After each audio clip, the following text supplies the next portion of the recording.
Hello students, in previous class we have discussed about line of symmetry for regular polygons. Now we will discuss about reflection symmetry. What is reflection symmetry? Here is reflection symmetry. You are given a picture. The picture given below is made after reflecting a shape in the mirror. Reflection symmetry is always discussed by using mirror. Okay. This is the half shape is drawn here and this is a mirror line. When we see this shape in the mirror, then we can get the full figure. After watching this figure in the mirror, then we will get the full figure, and this is reflection symmetry. A reflection along a line produces a mirror image. So this is a mirror image. This is along this mirror line. This image is produced by this mirror line. In a reflection, the image is of the same shape and size. In reflection symmetry, the image is always of the same shape and size. Each point on it is at the same perpendicular distance from the axis of reflection as the corresponding point on the object. So it is written that each point on it is at the same perpendicular distance. That means if this is mirror line, and if we take a point here and one point here, then both these points will be at the same perpendicular distance from this mirror line. Okay, so this is perpendicular distance. That means these perpendicular distances will be same from this axis of reflection, that is from the mirror line. And here two figures are drawn. One is this figure in which a cat is seeing herself in the mirror, and second figure is this. Here is the shape E, and when we see this figure in the mirror, then we will get this figure in this way. That means its left right orientation will change. So left part will be its right part and right part will become left part when we watch it in the mirror.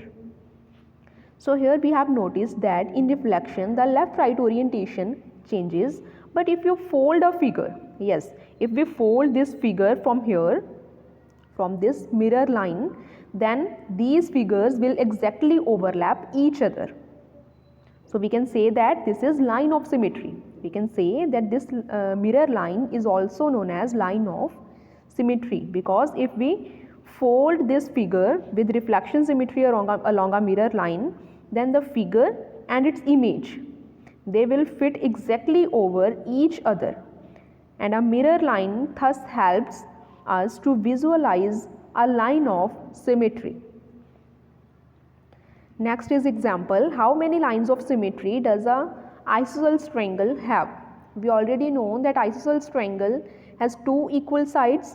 So this figure is of isosceles triangle, and here these sides are equal, and here the line of symmetry will be only one, that is this line. An isosceles triangle has two equal sides, so it has one line of symmetry. Now from here, if we fold this figure, then this part will overlap to this part. So we can say that isosceles triangle has line of symmetry, that is only one line. Next is half of the shapes with the line of symmetry indicated by dotted lines are given below. Draw the complete symmetrical shapes using a squared paper. You have to draw this figure by using a squared paper, that is symmetrical shape. You have to draw this symmetrical shape by using graph paper. Okay, and you can draw it easily. If this is going towards left side, but you have to go towards right side. Okay, if it is going vertical, then you also have to go vertical downward, and if it is going horizontal, then you also have to go horizontal. But only left right thing will change, left right orientation will change. So you have to keep this thing in mind when you will draw this figure.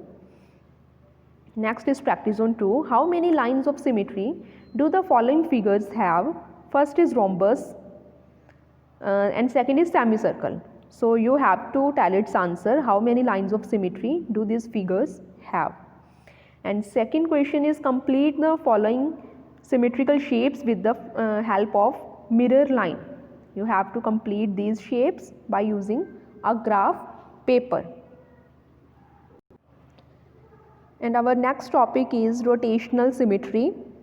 As its name suggests, it is rotational.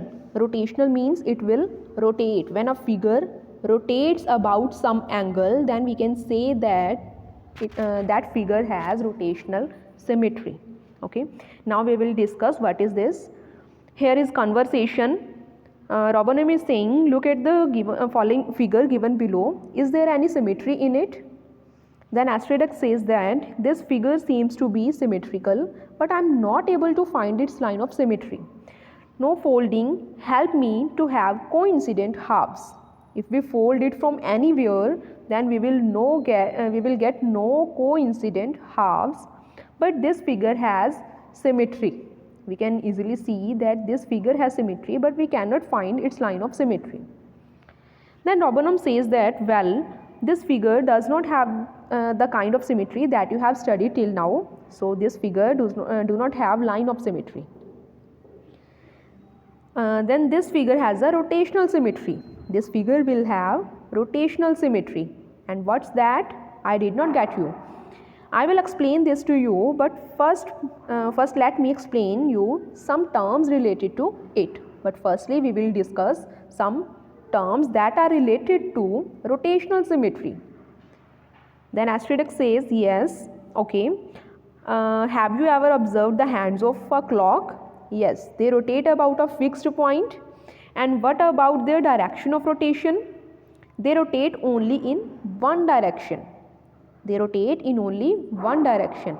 Correct. Rotation that is similar to the movements of the hands of a clock is called clockwise direction. So this is clockwise direction, and that in the opposite direction it is said to be anti-clockwise direction. If any figure rotates like that, like the hands of a clock, then it will be called as clockwise rotation, and if it rotates opposite the movement of hands of a clock, then we will say it anti-clockwise direction.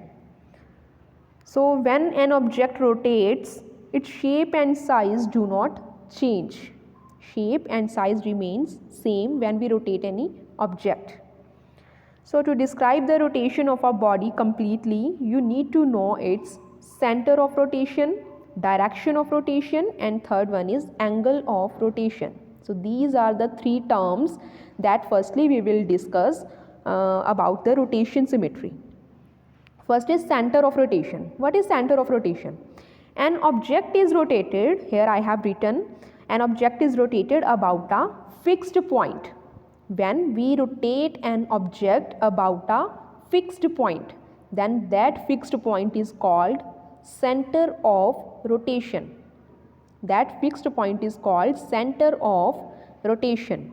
For example, in the clock, all the hands, that is minute hand, hour hand and second hand, all the hands rotate about this fixed point.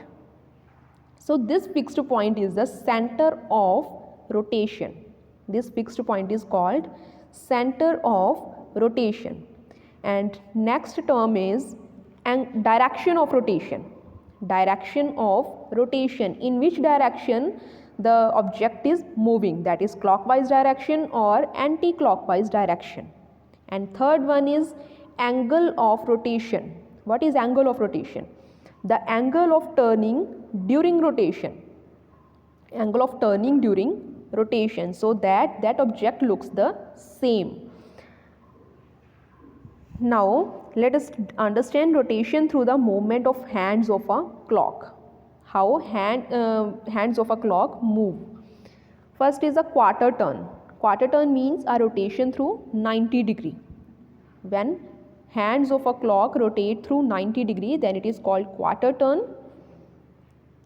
For example, here this is the quarter turn, because here 90 degree angle is forming. Next is half turn of our hand through 180 degree. 180 degree turn. This is 180 degree turn because this is forming 180 degree angle, and here is 3/4 turn, 3/4 turn of our hand through 270 degree. So here is angle of 270 degree. Next one is full turn of our hand through 360 degree. This is full turn. That means 360 degree angle is forming here. That means complete angle. So these are the 4 turns of a hour hand in a clock. Next is this picture given below. This picture that is given shows the clockwise rotation of our triangle through 120 degree about the center of rotation O. We have taken here center of rotation O, okay, and we can rotate it through 120 degree, because here 120 degree angle is forming. So we can rotate it through 120 degree, so that same direction in clockwise rotation. In clockwise rotation we have to rotate it. That means same direction as the hands of a clock. Okay, so this figure has rotational symmetry. Next is one more figure you have given. However, as shown below, if you rotate it through 180 degree about a fixed point, say O, the figure will look exactly the same. We can say that the figure has a rotational symmetry, and that is the figure that was shown in the starting of rotational symmetry. So if we rotate this figure, this is the initial position of this figure, and if we rotate it through 90 degree, this is rotation through 90 degree, then it does not look as same like the initial position. So we have to move it one more 90 degree angle. So now we will rotate it through 180 degree angle. 180 degree means we have rotated this position to 180 degree. Okay, then we will get this figure. That means both the figures are same. So we can say that we can rotate it through 180 degree. The figure above fits onto itself after a rotation through 180 degree. That is, if we rotate this figure through 180 degree, then these figures will fit onto itself. It will again fit into itself after another rotation of 180 degree. And if we rotate it again 180 degree, then it will again fit onto itself. Since the figure reaches its original position after 2 half turns, so after 2 rotations of 180 degree, it will reach its original position. So we can say that the figure has a rotational symmetry of order 2. How many times we have rotated this figure to get the initial position? We have rotated it 2 times.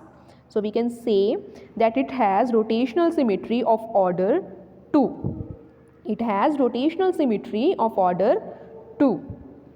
Next is meaning of rotational symmetry.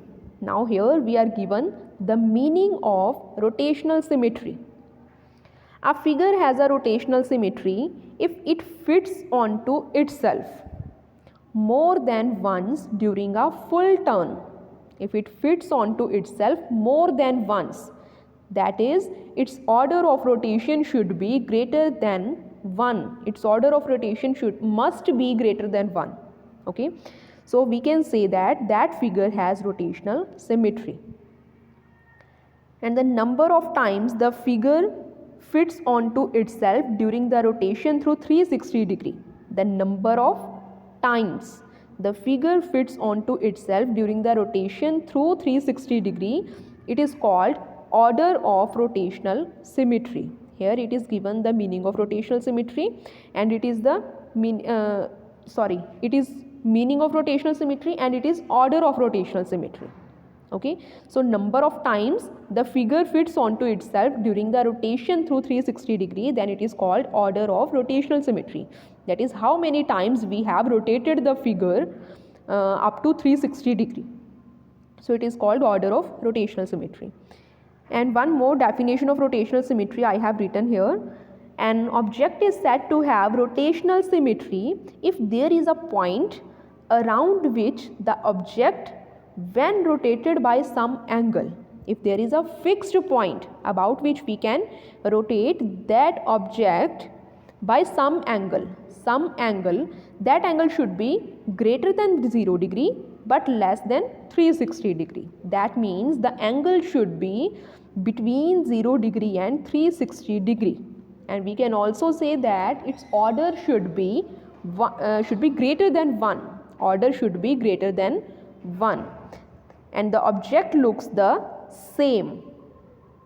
If we rotate any object through some angle that is greater than 0 degree but less than 360 degree, and the object looks the same, then that object is said to have rotational symmetry. So this is the meaning of rotational symmetry. Thank you.